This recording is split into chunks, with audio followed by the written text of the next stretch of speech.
열왕기상 17장 1절부터 9절 그리고 24절 읽겠습니다. 같이 읽겠습니다. 구약성경 545쪽 열왕기상 17장 1절부터 9절까지 그리고 24절 같이 읽겠습니다. 시작.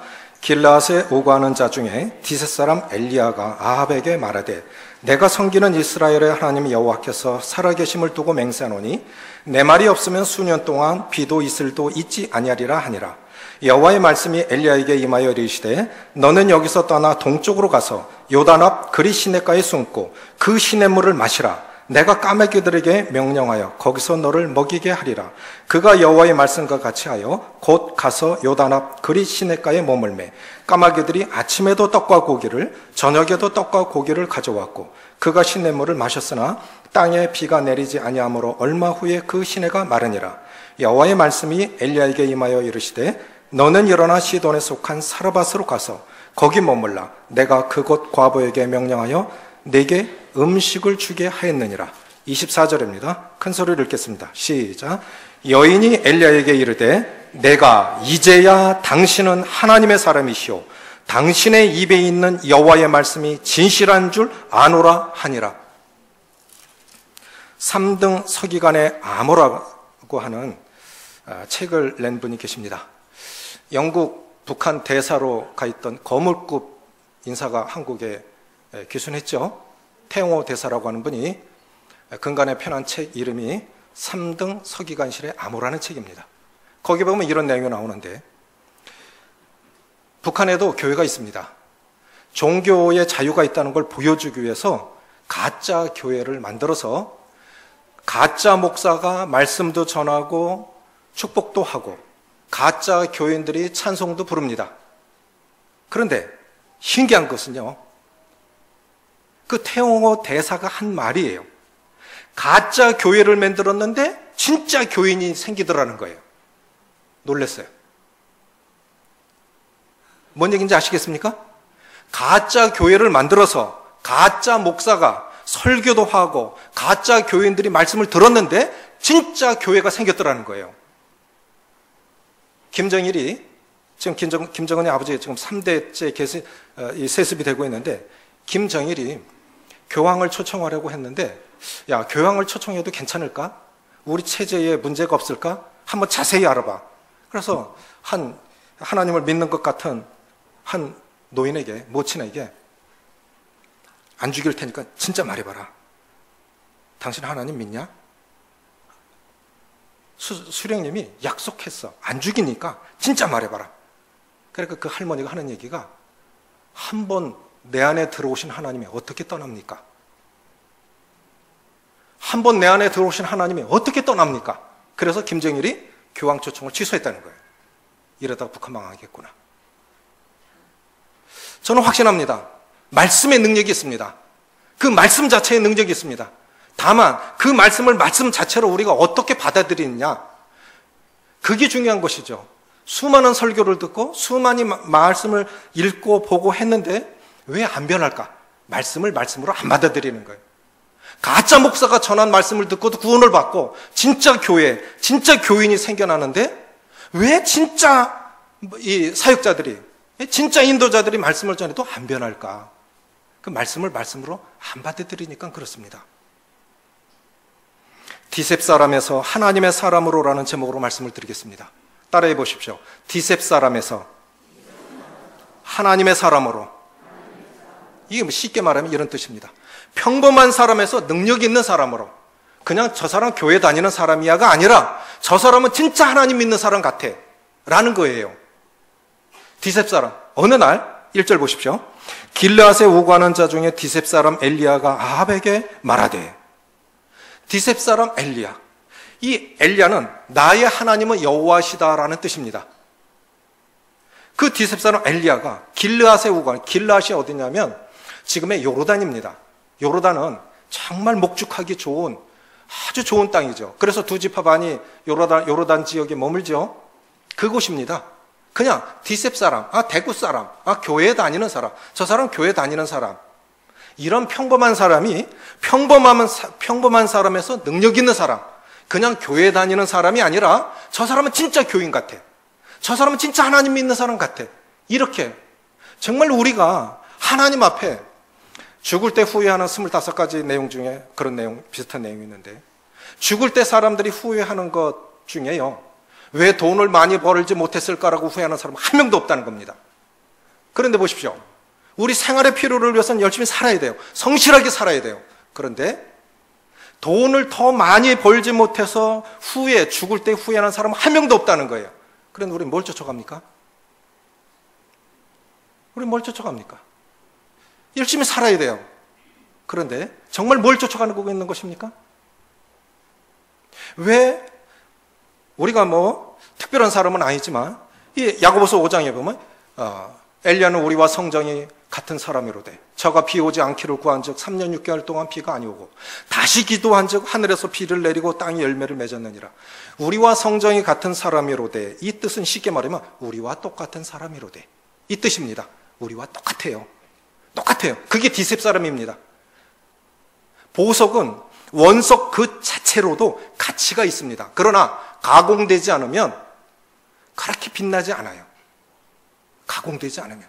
우리는 구원받았다는 것 자체만으로도 굉장한 가치가 있는 사람들입니다. 그러나 가공되지 않으면, 훈련되지 않고 연단되지 않으면 우리는 하나님의 사람으로 변화될 수 없습니다. 영향력이 있어야, 능력이 있어야 영향력을 미칩니다. 그럼 그 능력은 어디서 오는 것일까요? 저는 두 가지로 말씀드리고 싶습니다.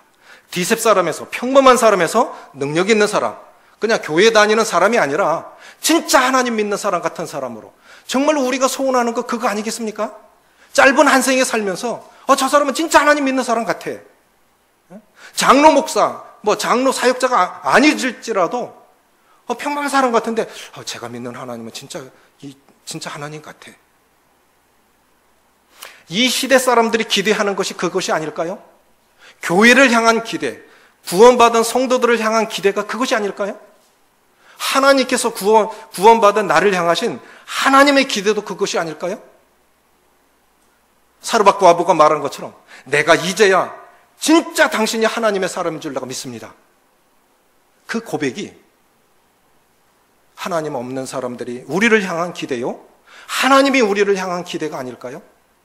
여기 보면 갑자기 엘리야가 등장을 합니다. 엘리야의 출신 배경이나 가문에 대한 배경 없이 갑자기 엘리야가 등장을 합니다.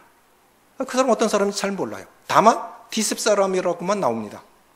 그런데 엘리야가 등장했던 시기는, 시대적 배경은 16장 29절에서 34절에 자세히 나와 있습니다. 여로보암의 죄를 따라서 여로보암이 무엇을 했습니까? 베델과 단에 이 제단을 쌓아놓고 아론의 후손이 아닌 평범한 사람들을 제사장으로 뽑아서 유다 절기와 비슷한 짝퉁 예배를 드리고 그렇게 했던 사람이 여로보암이에요. 그러니까 죄를 시작한 여로보암. 그런데 아합은 더 악한 사람입니다. 이세벨을 아내로 맞았습니다. 하나님 믿는 선지자들을 죽입니다.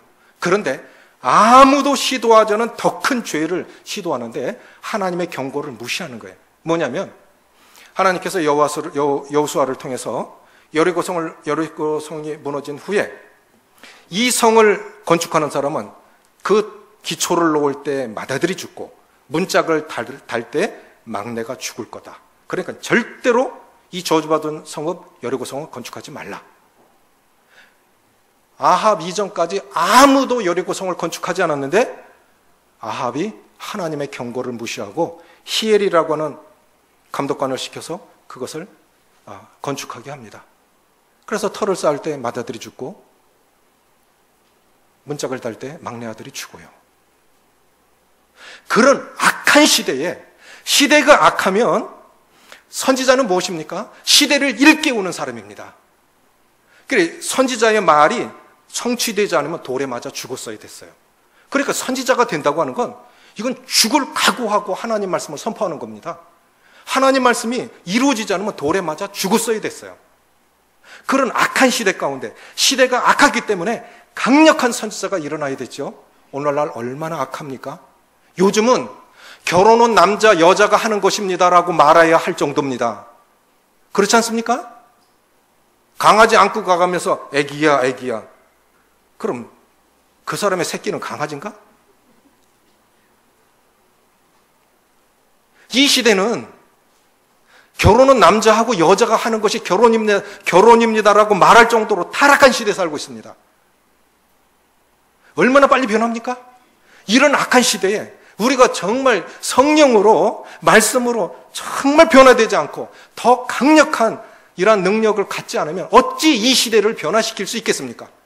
우리의 자녀 세대는 어떤 세대입니까? 선교라고 하는 것이 언어가 다르고 문화가 다른 사람들에게 하나 복음을 전하는 것이 선교라고 정의를 하고 있습니다. 그런데 오늘날 우리나라는 자녀들에게 선교하는 시대가 왔다는 거예요. 우리 자녀들은, 아버지와 자녀들이 한국말로 하는데 언어가 안 통해요. 문화가 이해가 안 돼요. 아이들은 음악 틀어놓고 뭐하고 한 4-5가지 다 하면서도 공부를 합니다. 우리가 보면 도저히 이해가 안 가는 거죠. 근데 애들 할 거 다 해요. 우리 부모들은 착각하고 있어요. 얼마나 빨리 지납니까? 옛날에 1000년에 발전했던 건 지금 10년도 안 걸려요? 이런 시대 가운데 여전히 부모는 부모의 사고를 가지고 우리 자녀들을 바라보는 겁니다. 우리 자녀 세대, 앞으로 세워질 사역자는 우리 자녀들 세대하고 같이 살아야 할 사역자입니다. 그런 사역자는 어떤 사람이 일어나야 될까요? 말이 안 통한다니까요. 지금 잠잠하고 있죠? 우리 자녀들 청년 돼봐요. 이제 말 안 통해요.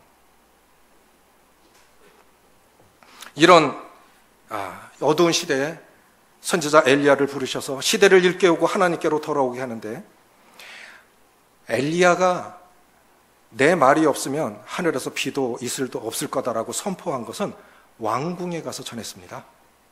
그런데 하나님께서 엘리야를 숨기십니다.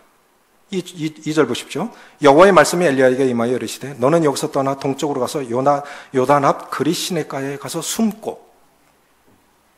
하나님께서, 자, 엘리야는 정말 열정이 있는 사람입니다. 용기가 있는 사람입니다. 당시에 선지자들을 아하방이 죽였습니다. 이세벨도 죽이죠. 하나님의 선지자들을 이렇게 숨겼던 이 아합의 대신이 있었죠. 50명씩, 100명씩. 하나님의 선지자를 발견이 되면 죽임을 당하는 그 시대에 왕궁에 가서 내 말이 없으면 비도 이슬도 없을 거다라고 선포했던 것. 이건 뭐냐면 비를 주시는 분도 하나님이시오, 가뭄을 주시는 분도 하나님이시라고 선포한 거는 왕에게 도전한 거예요. 그렇게 용기 있는 사람입니다.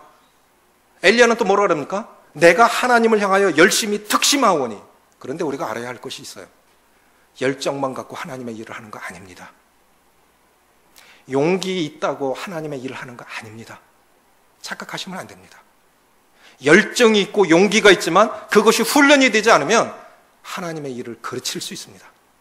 이렇게 훌륭한 용기가 있고 열정이 있는 선지자였지만 하나님은 그를 훈련시키셔야 됐습니다. 따라해 보십시오. 훈련의 크기가 그 사람을 결정한다. 훈련의 크기가 그 사람의 크기를 결정한다고 믿습니다. 아멘이십니까? 하나님은 훈련되지 않은 사람 쓰지 않습니다.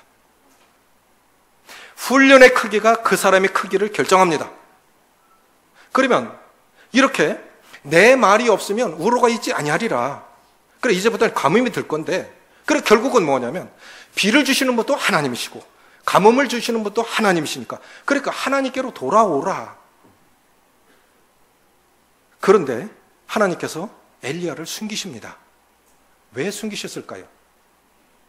아합은 악한 사람입니다. 이세벨은 더 악한 사람입니다. 그런 열정으로 가지고 살으면, 계속해서 도전하고 이렇게 맞닥뜨리면 엘리야는 죽었을 거예요. 후에 이세벨이 자기를 죽인다고 하니까 엘리야가 도망가는 모습 보지 않습니까? 하나님은 엘리야를 보호하신 거예요. 그리고 훈련하시기 위해서 숨기십니다. 하나님의 일을 하기를 원하는 사람이 먼저 깨달아야 할 것은 자신을 숨기는 법부터 배우는 겁니다. 뭐라고요? 자신을 숨기는 법을 배우는 거예요. 주님은 30세 정도 되셨을 때 세상에 자신을 드러내셨습니다. 30년 동안 자신을 숨기신 거예요. 요셉이 형들에게 나는 요셉이라고 말할 때 믿습니까?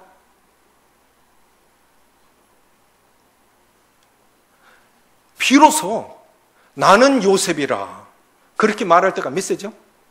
총리가 됐어요. 30세 때 총리가 되지 않습니까? 그가 꿈을 꿨을 때 몇 세? 17세. 그래 13년 정도 하나님이 숨기셔서 훈련하신 거예요. 모세는 40년간 훈련받았죠. 훈련의 크기가 그 사람의 크기를 결정합니다. 그런데 그릿 시냇가로 하나님께서 그를 데려가셔서 숨기시는데 그릿이라는 뜻이 뭐냐면 따라해 보십시오. 단절, 고립. 두 훈련소에서 훈련을 받아요. 첫 번째 전반기 훈련, 그게 뭐냐면 그릿 시냇가에서의 훈련입니다. 그게 뭐냐면 단절과 고립입니다. 하나님의 사람들이 흔히 겪는 것이 뭐냐면 단절입니다. 인간관계 속에서의 단절을 경험합니다. 때로는 동역자들에게도 단절을 경험하고 가족들에게도 그렇게 친했던 사람들이 어떤 이유를 통해서 내가 잘못했던 누가 잘못했던 어떤 이유를 통해서 관계가 끊어지는 거예요. 어려워져요.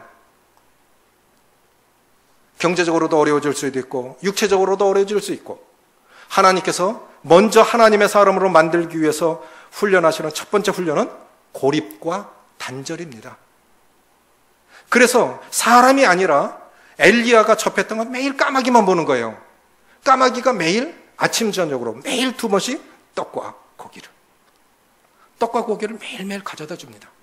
그러면 이 단절과 고립의 훈련소에서 엘리야가 훈련한 구체적인 내용은 뭘까요? 첫 번째는 따라해 보십시오. 공급. 두 번째 보호입니다. 공급과 보호입니다. 보호입니다. 사역하기 전에 제가 94년 이전에 제가 월급을 200만 원 받았어요. 사역하면서 40만 원을 받았어요.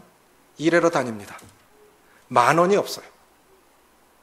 기름이 없어서 빨간불이 이미 들어왔고 신방은 가야 되는데 신호 대기할 때마다 껐어요. 그런데 신기하게요. 지금까지 주님이 정말 신실하게 공급하셨어요. 지금 넉넉하지만 그래도 때때로 궁해질 때 있잖아요. 빌립보서 4장 말씀에 나의 하나님이 그리스도 예수 안에서 영광 가운데 그 풍성한 대로 너희 모든 쓸 것을 채우시리라. 이 공급의 약속은 한 번도 하나님이 어기지 않으셨습니다. 지금 그렇게 채우셨어요. 그런 하나님을 믿어요. 그러니까 매일매일 하나님을 경험한 겁니다. 공급과 보호의 약속. 마치 이스라엘 백성들이 만나가 매일매일 내려와서 그들을 먹여주었던 것처럼 또 하나 뭐냐면 이 공급과 보호를 경험한 것이고 두 번째는 뭐냐면 기다림의 훈련입니다. 그런데 이 기다림의 훈련이라고 하는 것은 정말 힘든 겁니다. 이건 굉장히 고통입니다. 자, 그릿 시냇가에 가서 숨으라고 그랬는데 물 안 먹고 살 수가 없잖아요. 까마귀가 먹을 거는 매일 갖다 줬는데 정작 그릿 시냇가 물이 말랐습니다. 그런데 말씀이 없어요. 그럼 어떻게 될까요? 그럼 어떻게 해야 됩니까? 안 움직였어요. 말씀이 주어지기 전까지는 안 움직였습니다. 그러니까 하나님께서 8절 같이 읽습니다. 시작. 여호와의 말씀이 엘리야에게 임하여 이르시되 너는 일어나 시돈에 속한 사르밧으로 가서 거기 머물라. 내가 그곳 과부에게 명령하여 내게 음식을 주게 하였느니라. 자, 말씀이 주어지죠. 어디로 가라고요? 사르밧으로 갑니다. 이게 후반기 교육입니다. 첫 번째 훈련소는 그릿 시냇가의 훈련소. 거기서 고립과 단절 속에서 하나님만 의지하는 법을 배웁니다. 두 번째 사르밧 훈련소입니다. 사르밧 훈련소. 이 사르밧이라고 하는 것이 재련, 용광로 이런 뜻입니다. 우리 속에 육신을 태워가시는 거예요. 내 안에 있는 육신, 그 찌꺼기들, 내 안에 있는 육신을 태우기 위해서 사르밧으로 이렇게 인도에 가셨는데 왜 하필 하나님께서 사르밧으로 보내셨을까요? 사르밧이 어디 있습니까? 사르밧은 어디에 속해 있습니까? 시돈 지방에 속해 있습니다. 시돈 지방은 어디입니까? 이 지중해 연안에 있는데요. 두로와 시돈이라고 하는 건 이세벨의 고향입니다. 이세벨의 고향으로 보내신 거예요. 하나님이 이렇게 하시는 것 같아요. 그 원수의 이 출신 지역으로 보내셔서 사르밧 과부를 만나게 하시는데 참 놀라운 말씀이 있어요. 자, 여기 보면 사르밧 과부가 이렇게 이제 고백을 하는데 이제 이런 고백을 하게 되죠.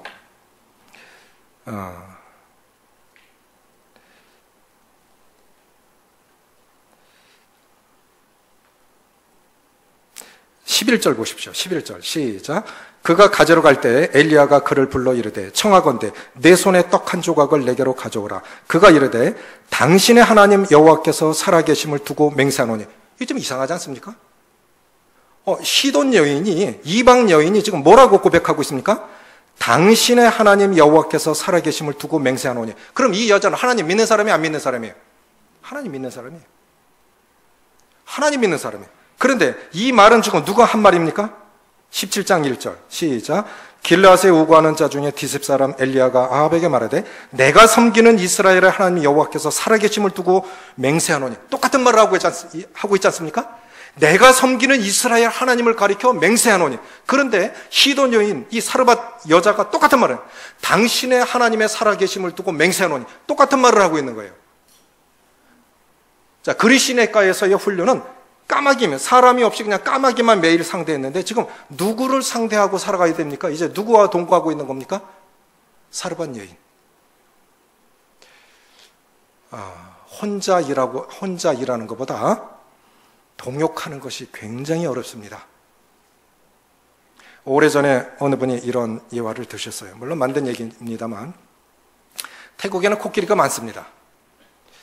저도 태국에 갔을 때 수양회 하고 나서 이 코끼리도 타보고 했는데, 태국에서 이제 관광객들을 대상으로 큰 상금을 걸어놓고 아무 도구도 없이 코끼리 2발을 들게 하면 큰 상금을 주겠다. 그런데 아무도 못하는 거예요. 그래서 거기 한국 목사님이 계셨어요. 근데 뭐라 하니까, 코끼리 귀에다 대고 뭐라 하니까 코끼리가 눈물을 흘리더래요. 그러더니 2발을 번쩍 들더라는 거예요. 그러니까 이 목사님이 상금을 타갔어요. 조련사가 하도 궁금해갖고, 목사님 뭐라고 말하셨습니까? 그러니까 하는 말이, 나 한국에서 사역하는 목사인데 나 사역하면서 엄청 어려웠어. 진짜 힘들었어. 그러니까 코끼리가 울더라는 거예요. 그리고 목사님 뭐라 하냐면, 너 나하고 동역할래? 그리고 못해. 그래. 난 못해. 그 2발을 들더라는 거예요. 그래, 이 조련사가 이제 더 큰 상금을 걸었답니다. 이제 4발을 다 들게 하면 엄청난 상금을 주겠습니다. 근데 아무도 못하는 거예요. 이 목사님이 또 가서 코끼리 귀에다 뭐라 하니까 코끼리가 발렁 누워갖고 4발을 다 들더라는 거예요. 그 조련사가 하도 궁금해갖고, 목사님 뭐라 그러셨어요? 너 나가서 개척할래? 그러니까 4발 다 들어버렸다. 물론 만든 이야기입니다만 동역이라는 게 쉬운 게 아닙니다. 동역이라는 게 쉬운 게 아닙니다. 혼자 일하는 거 쉽습니다. 내 마음대로 하면 돼요. 실패를 해도 내가 책임지는 거고요. 혼자 하는 거 쉬워요. 빨라요. 그러나 사람은 홀로 살 수 없도록 만들어졌습니다. 성경은 동역을 말씀하고 계십니다. 사람 인자도 2 사람이 맞대어 기대어 살아가는 것이 사람 인자예요. 동역에 고통이 따릅니다. 이제 누구와 동역하고 있습니까? 사르밧 과부와 이 흉년이 끝날 때까지 함께 살아야 됩니다. 저는 이렇게 생각합니다. 동역이 안 된다고 하는 건 결국 훈련이 안 됐다는 뜻입니다. 동의하십니까? 아픔이 있어요. 실수가 있어요. 우리 부족한 거 다 드러내 보일 수도 있습니다. 그러나 동역 자체가 안 된다고 하는 건 훈련이 안 됐다는 뜻이에요.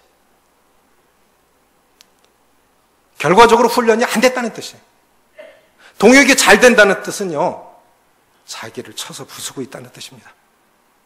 자기를 깨고 있다는 뜻입니다. 자기를 태우고 있다고 하는 뜻입니다. 그래서 때로는 육체적 병을도 올 수 있어요. 정신적인 우울증도 올 수 있습니다. 훌륭한 일꾼들도 우울증도 앓고 육체적 병도 앓고 별별 일 다 당하지요. 본성은, 타락한 본성은 그것을 못 참아. 그런데 참아야 되죠. 그러니까 이것저것 다 올 수도 있는 거예요. 우리나라 화병은 왜 생깁니까? 훈련 없이 디셉 사람에서 하나님의 사람으로 만들어져 가는 과정. 훈련의 크기가 그 사람의 크기를 결정한다고 믿습니다. 그러면 오늘 나는 어떤 훈련을 받고 있다고 생각하십니까? 나는 어떤 훈련을 받고 있다고 생각하십니까? 훈련 피해가면 그 사람은 편할 줄 모르지만 절대로 하나님의 사람 못 됩니다. 저는 확신합니다. 그 사람은 디셉 사람에서 하나님의 사람 못 됩니다. 결국 뭐냐? 영향력을 못 끼칩니다. 그 사람이 그렇게 훌륭한 사람이 됐다고 하는 것은 그만큼 자기를 깎고 자기를 태웠다는 뜻입니다. 빌레감 목사님이 주님 나라 가셨습니다. 세계 정상들이 다 모였어요. 그분이 부인이 먼저 주님 나라 가셨는데 그 묘비명예는 공사 끝! 동안 참아주셔서 고맙습니다. 이게 묘비명예예요. 공사 중이니까 먼지 풀썩풀썩 날리죠. 우리 온전한 사람 아닙니다. 주님이 누군가를 통해서 나를 훈련하셔서 나를 더 크게 들어쓰시기 위해서 훈련하시는 과정으로 믿고 나를 어렵게 하는 사람을 위해서 기도하고 축복해 보십시오. 그가 변하지 않을지라도 내가 변하면 그게 복입니다. 아멘이십니까? 내가 아무리 노력하라도 상대 안 변할 수 있습니다. 죽는 날까지 안 변할 수 있습니다. 그 사람 관에 들어가는 날까지 안 변할 수 있습니다. 그래도 내가 변하면 그게 복이 되겠지요. 그렇지 않습니까? 나를 태우기 위해서 사르밧으로 인도를 하신 겁니다. 그러면 사르밧 훈련소에서 배운 것은 무엇일까요? 크게 두 가지입니다. 첫째, 동역 훈련이고 두 번째, 우선순위의 훈련입니다. 물 조금, 떡 조금. 자, 조금. 그러나 먼저, 자, 보십시오. 10절. 그가 일어나 사르밧으로 가서 성문에 이를 때 한 과부가 그곳에서 나뭇가지를 줍는지라. 이에 불러 이르되 청하건대 그릇에 물을 조금 가져다가 내게 마시게 하라. 먼저 13절. 같이 읽습니다. 시작. 엘리야가 그에게 이르되 두려워하지 말고 가서 내 말대로 하려니와 먼저 그것으로 나를 위하여 작은 떡 한 개를 만들라. 먼저, 그 후에. 이게 우선순위입니다. 먼저. 우선순위의 훈련. 우선순위의 훈련. 하나님의 사람의 특징 중에 하나는 뭐냐면 우선순위가 결정이 된 사람들이라는 거예요. 똑같은 걸 쓰더라도 뭘 먼저 써야 될까요? 어느 곳에 먼저 써야 될까요? 시간은 어떻게 드리고 있습니까? 우리가 하루 일과 중에 제일 먼저 해야 할 것은 무엇입니까? 하나님의 음성을 듣는 겁니다. 우리가 제일 중요하게 여기는 것이 무엇입니까? 이 우선순위는 쉽게 말하면 이거예요. 내가 원하는 것이 아니라 그분이 원하는 것을 하는 것이 그것이 우선순위입니다. 우리는 직장에 지각 잘 안 합니다. 그렇죠? 그런데 예배 드리는데 수요일 날 우리는 어떻습니까?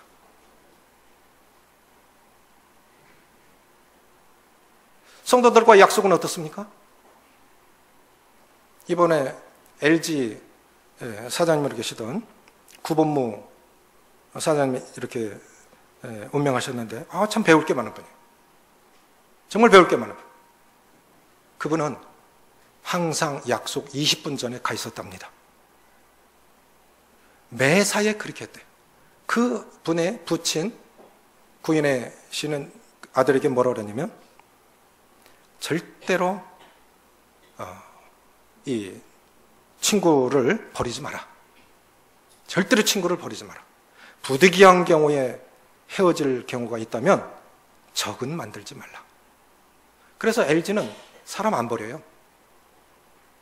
삼성 같으면 벌써 잘렸을 사람들이 거의 안 잘려요. LG는 사람을 안 잘려요. IMF 때도 사람을 안 잘랐어요. 인간 중심 경영. LG 선전을 하고 온 거 아니에요? 근데 진짜 중요한 것이 있어요. 사람 안 잘라요. 웬만하면 다 데리고 갑니다. 좀 편법을 써서라도 1등 하시죠. 구본무 씨 뭐라 그러냐면 안 하고 말지. 안 하고 말지. 그래서 1등을 해? 안 하고 말지. 그래서 지금까지 이 기업체 회장들이 굉장히 재판 많이 받고 어려움을 겪는데 거의 한 번도 어려움을 안 겪었던 기업이 LG입니다. LG는 구설수 올른 적이 거의 없어요.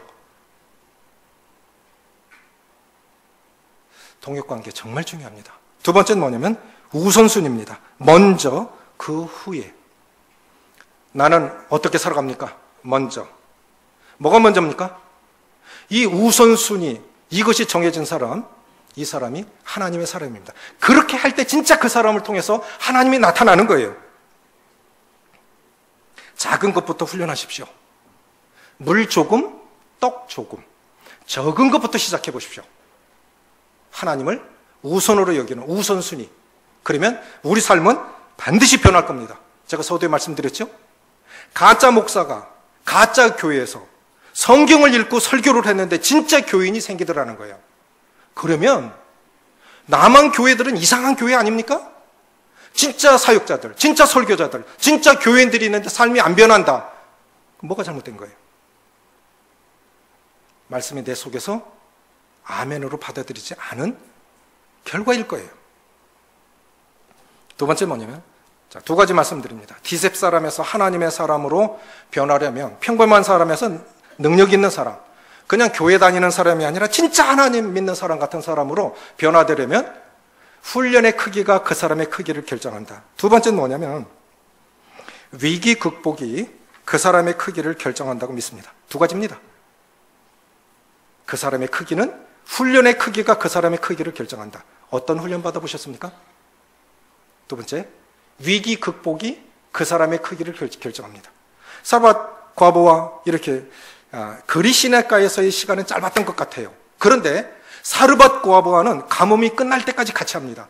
그러니까 긴 시간 동안 훈련을 받는데 어느 날 외아들이 죽습니다. 병을 앓다가 죽어요. 그런데 참 사람들 신기하지요.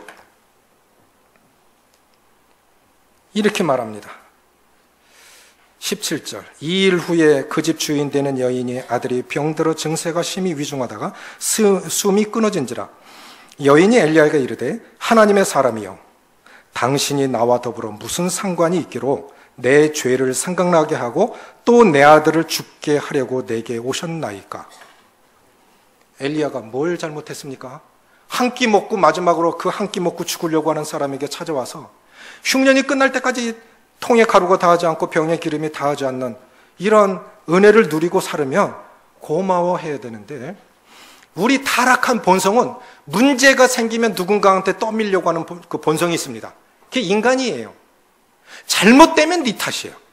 잘못되면. 하여간 마음이 상해도 네 탓이고 뭔가 잘못되면 네 탓이라는 거예요. 이게 아들을 죽은 게 엘리야와 무슨 상관이 있습니까?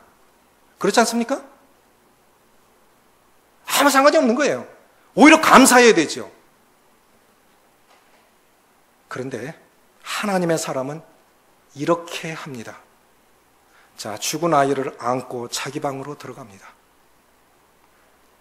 사르밧 훈련소에서 받은 첫 번째는 뭐냐면 이웃의 문제를 내 문제로 떠안는 겁니다. 그게 자기 잘못한 거 아니에요. 그게 엘리야의 문제가 아닙니다. 그런데 당신 때문에 죽었어. 거기서 왜 나 때문이야? 그렇게 싸운들 무슨 의미가 있습니까? 하나님의 사람은 문제가 생기면 내 문제로 떠안는 겁니다. 그 사람이 진짜 하나님의 사람입니다. 그렇게 되기 쉽지 않아요. 주님 죄가 없으셨는데 우리의 죄가 되어주셨습니다. 그게 진짜 주님의 마음이 아닐까요? 누가 어떻게 하든 그 문제를 내 문제로 하고, 교회 안에 문제들이 생기면 내가 기도하지 못했어, 정죄하고 판단하고 출교하고 치료할 거 생각하는 게 아니라 내가 기도하지 못했어, 내가 못 가르쳤으니까 그런 결과가 왔지. 그렇게 하면서 왜 가슴을 치지 못할까요? 이 잘못된 거 아닙니까? 내 자식이 잘못했으면 더더욱 잘못했고 근신을 하고, 누군가의 자식이 잘못돼도 내 자식과 똑같은 자식이지. 이화진 자매님 지금 자생 한방병원에 입원해 계십니다. 본인이 원치 않았어요. 네, 형님께 전화드렸죠. 허락받고 광고해야 되니까. 형님, 우린 가족입니다. 다른 성도들이 입원해 있으면 형님 안 가실 겁니까? 우린 가족입니다. 가족이 뭡니까? 가족은 잘못하면 네가 잘못했지, 너 죽어. 그게 가족일까요? 그건 가족 아니에요. 신분적으로는 가족이지만 그건 가족이라고 할 수 없습니다. 진짜 가족은 아파하는 거예요. 진짜 아파하고 내가 기도하지 못했어. 내가 잘못 가르쳤어. 그것이 가족이에요. 이웃의 문제를 내 문제로 떠안을 수 있는 그 사람이 하나님의 사람입니다. 임철호 형제님, 그 황명산 씨 현풍에 가서, 농공에 가서, 그 집에 가서 같이 식사하고 그 장모님에게 복음 전하고 황명산 씨에게도 복음을 전하고 이렇게 이제 오는데 임철호 형제님 이런 얘기를 하더라고요. 형님, 박주영님 존경하세요? 존경하죠. 나 진짜 박주영님 존경합니다. 서울 북부교회 크기는 박주영님의 크기 같아요. 맞아요. 그 사람의 크기는 마음의 크기고 마음의 크기는 훈련의 크기입니다. 그런 위기가 왔지만 그 문제를 자기 것으로 떠안았습니다. 두 번째로 받은 훈련이 뭐냐면 기도만이 능력이다라는 겁니다. 기도만이 능력이라는 겁니다. 20절 21절 같이 읽습니다. 시작. 여호와께 부르짖어 이르되 내 하나님 여호와여, 주께서 또 내가 우고하는 집 과부에게 재앙을 내리사 그 아들이 죽게 하셨나이까 하고 그 아이 위에 몸을 3번 펴서 엎드리고 여호와께 부르짖어 이르되 내 하나님 여호와여, 원하건대 이 아이의 혼으로 그의 몸에 돌아오게 하옵소서 하니. 부르짖어. 엘리야는 기도의 사람입니다. 저는 이렇게 생각합니다. 기도의 사람은 능력의 사람이요, 능력의 사람은 기도의 사람이라고 믿습니다. 아멘이십니까? 기도의 사람은 능력의 사람이고 능력의 사람은 기도의 사람입니다. 부르짖었는데 살아난 거예요. 그랬을 때 결과가 무엇입니까? 24절 같이 읽고 마칩니다. 시작. 여인이 엘리야에게 이르되 내가 이제야 당신은 하나님의 사람이시오 당신의 입에 있는 여호와의 말씀이 진실한 줄 아노라 하니라. 하나님을 안 믿지만 자네가 나가는 교회가 진짜 맞는 것 같아. 내가 많은 목사들 만나봤는데 자네가 믿는 하나님, 자네는 진짜 하나님 믿는 것 같아. 우리 얼마나 그런 말 들어보셨습니까? 진짜 이웃들이 우리에게 기대하고 있는 것이 그거 아닐까요? 그냥 명분상 교회 다니는 사람이 아니라 저 사람은 진짜 하나님 믿는 사람 같아. 디셉 사람에서 하나님의 사람으로 변화되는 것.